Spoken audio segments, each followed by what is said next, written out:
अस्सलाम वालेकुम respected listeners, welcome to on English confidence. जी तो व्यूवर्स, डायरेक्ट इनडायरेक्ट के सेकंड पोर्शन को आज हम देखने जा रहे हैं। तो कंप्लीट अंडरस्टैंडिंग के लिए वीडियो को एंड तक ज़रूर वॉच कीजिए। जी तो व्यूवर्स, अगर एक असर्टिव सेंटेंस हो तो उसको हमने कैसे चेंज करना है, तो एग्जांपल्स के थ्रू इनको हम डिस्कस करने जा रहे हैं।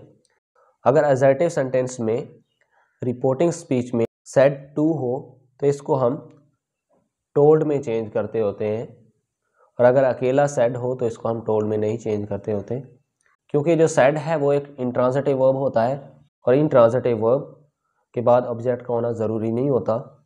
जो टोल्ड है वो एक ट्रांजिटिव वर्ब होता है और इसके बाद ऑब्जेक्ट का होना ज़रूरी होता है। लेकिन जब सेड के बाद कोई प्रेपोजिशन यूज़ कर देते हैं, जैसे हम सेड के बाद टू प्रेपोजिशन का यूज़ कर रहे हैं, तो इसके बाद ऑब्जेक्ट होता है। तो अगर सेड के बाद टू का यूज़ किया गया है तो तब हम जो ट्रांजिटिव वर्ब टोल्ड है उसका यूज़ कर सकते होते हैं। इसलिए सेड टू को हम टोल्ड में चेंज कर सकते होते हैं, जबकि अकेला सेड हो तो इसको हम टोल्ड में नहीं चेंज करते होते। एग्जाम्पल हैं जैसे he says I bought some books. Indirect narration में अगर हम इसको चेंज करें तो जैसे he says that he bought some books, तो इसमें जो प्रोनाउन के अंदर जो चेंज है वही आई है कि जो फर्स्ट पर्सन है उसने सब्जेक्ट के हिसाब से चेंज होना है, तो आई को हमने ही में चेंज कर दिया है। नेक्स्ट एग्जाम्पल है he said to Ahmad you are lucky. तो यहाँ पे सेड टू को हमने टोल्ड में चेंज किया है। He told Ahmad that he was lucky, और यू सेकंड पर्सन है और उसको हमने ऑब्जेक्ट के हिसाब से देखना है, तो यू की जगह पे हमने ही को चूज़ किया है। थर्ड एग्जाम्पल है we thought the mail is expensive. तो अगर हम इसको इनडायरेक्ट नरेशन में चेंज करते हैं तो we thought that the mail was expensive sentence बन जाएगा। नेक्स्ट एग्जाम्पल है she said I help my friend yesterday. तो इस सेंटेंस को अगर हम चेंज कर रहे हैं तो जैसे she said that she had helped her friend the previous day. Yesterday को हमने द प्रीवियस डे में चेंज किया है। माई को हमने हर में चेंज किया है, क्योंकि जो माई है वो एक फर्स्ट पर्सन है और फर्स्ट पर्सन को हमने सब्जेक्ट के हिसाब से देखना होता है, और शी का पोजेसिव हर बनता है तो हमने हर फ्रेंड लगाया है। और आई भी फर्स्ट पर्सन है तो इसको हमने शी में चेंज किया है। Interrogative sentence. इंटेरोगेटिव सेंटेंस में रिपोर्टिंग स्पीच में सेड टू को हमने आस्क में चेंज करना होता है, क्योंकि इंटेरोगेटिव सेंटेंस में हम कोई क्वेश्चन पूछ रहे होते हैं, कुछ ना कुछ इंफॉर्मेशन को कलेक्ट कर रहे होते हैं, तो सेड टू को हमने आस्क में चेंज करना है। जैसे he said what have I bought today, तो इसको अगर हम चेंज कर रहे हैं तो जैसे ही ask what he had bought that day, today को हमने दैट डे में चेंज किया है। बाकी जो चेंजेस हैं प्रोनाउंस में वो तो आनी ही होती हैं, और जो टेंस के अंदर चेंज है वो अगर रिपोर्टिंग वर्ब पास्ट में होता है तो फिर चेंजेस आनी होती हैं, तो वो हमने फर्स्ट पोर्शन में डिस्कस किया हुआ है। नेक्स्ट एग्जांपल है he said are you okay.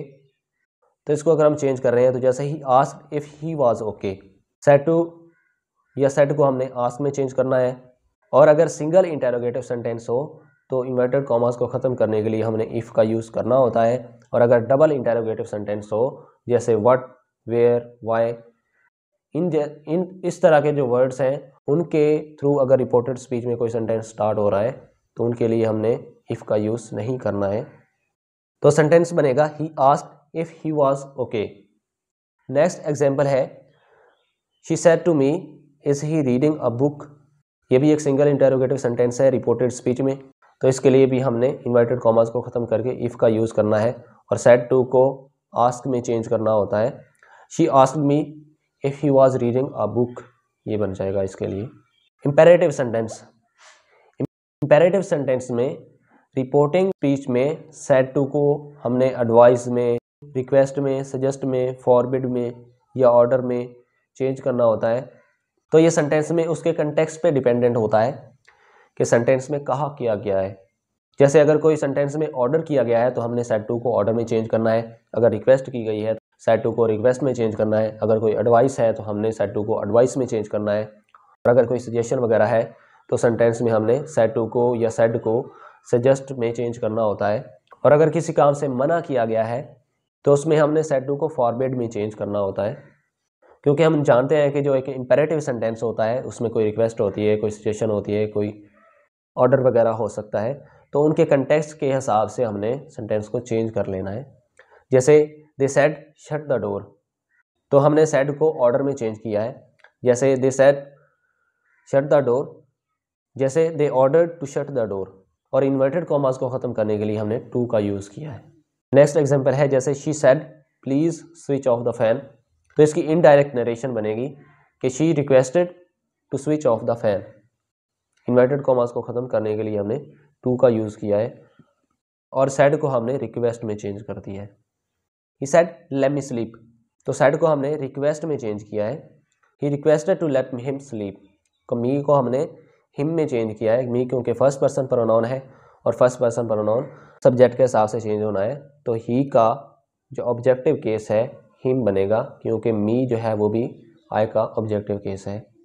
तो he requested to let him sleep. Let का यूज़ दो तरह से होता है।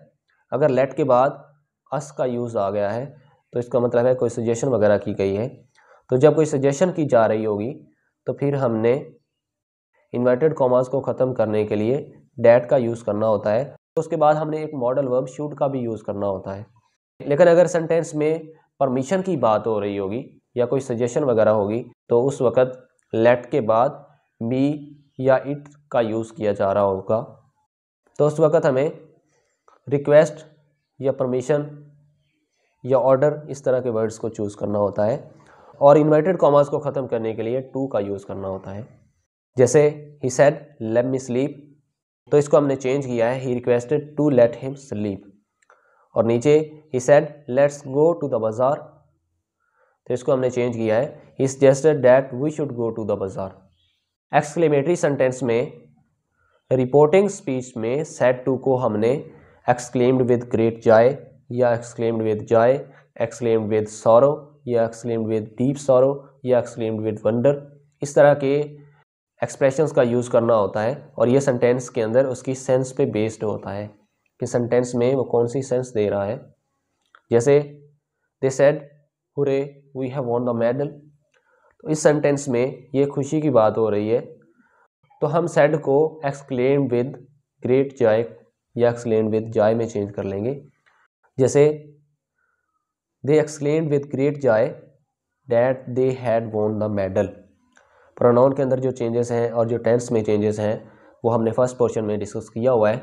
नेक्स्ट सेंटेंस है I said what a beautiful pen it is, तो इस सेंटेंस में हमें एक वंडर की सेंस मिल रही है।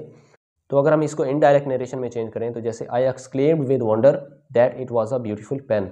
Next I said alas he failed the exam, तो सेंटेंस में एक दुख की बात हो रही है, तो इसको हम इनडायरेक्ट नरेशन में चेंज करें तो जैसे I exclaimed with deep sorrow that he had failed the exam.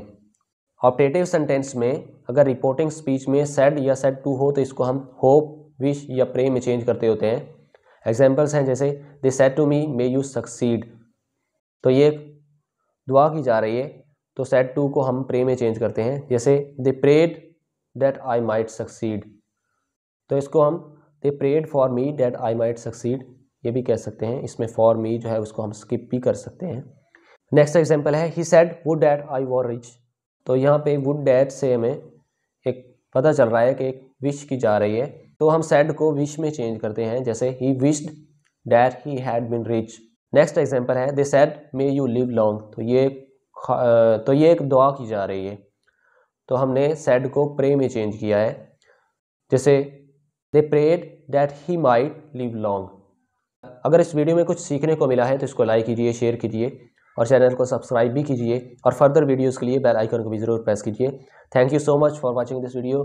Take care. अल्लाह हाफिज़।